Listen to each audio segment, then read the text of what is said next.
Welcome to the Virtual Biographies video series. In this video, you'll learn some facts about Dr. Martin Luther King Jr. Stick around for a step-by-step guide to writing a biography.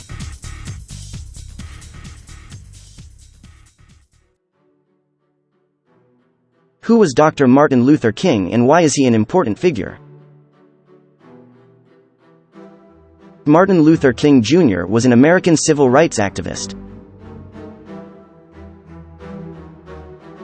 He believed in using peaceful methods, like boycotts and protests, to bring about positive change. He fought for equal rights for Black Americans in the 1950s and 1960s. Martin Luther King Jr. was born on January 15, 1929, in Atlanta, Georgia. At the time, Black Americans were treated unfairly in many parts of the United States. There was segregation by skin color, discrimination, inequality, and injustice. Black Americans were not allowed to go to the same schools, use the same bathrooms, or eat in the same restaurants as white people.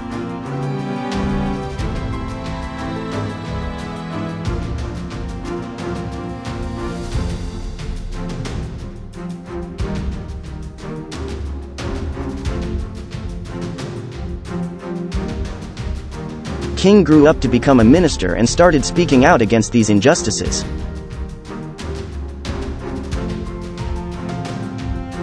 In 1955, he helped lead a boycott of the buses in Montgomery, Alabama, to protest segregation on public transportation.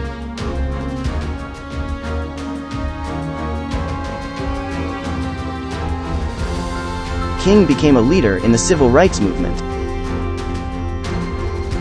and gave many powerful speeches, including his famous "I Have a Dream" speech. Martin Luther King Jr. gave his "I Have a Dream" speech on August 28, 1963, during the March on Washington for Jobs and Freedom. I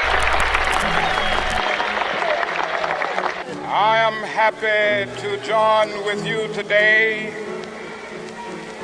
in what will go down in history as the greatest demonstration for freedom in the history of our nation. In the speech, he spoke about his dream of a world where people are judged not by the color of their skin, but by the content of their character.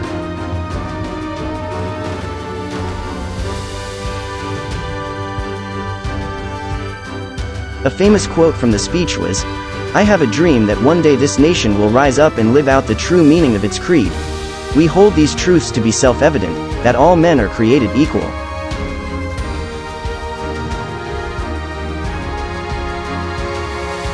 I have a dream that one day on the red hills of Georgia, the sons of former slaves and the sons of former slave owners will be able to sit together at the table of brotherhood.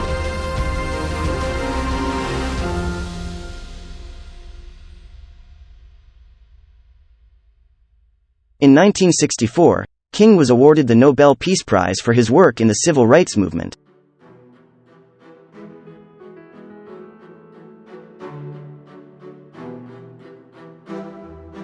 Tragically, he was assassinated on April 4, 1968, in Memphis, Tennessee, but his legacy lives on, today.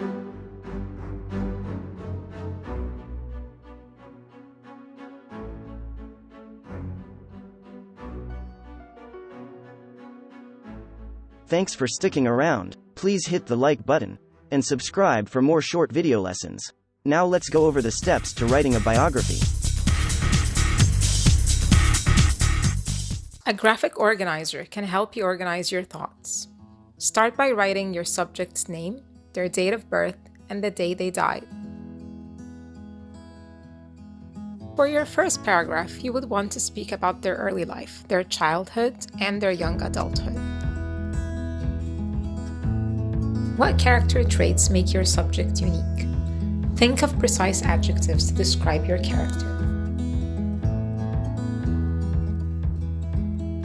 Next, mention their career and their occupation. What are their achievements? Why are they famous? The best writers capture their readers' attention by using a hook. A hook can be a question, a shocking fact, or a quote. For example, did you know that Thomas Edison failed 999 times before he actually succeeded? Write down at least 3 to 5 facts about your subject. And also, a quote. Now that you've put all your ideas down in the graphic organizer, use a timeline to keep yourself organized. Remember that a biography must be written in the past tense and in chronological order. That means that events have to be organized in the order that they've occurred in the subject's life.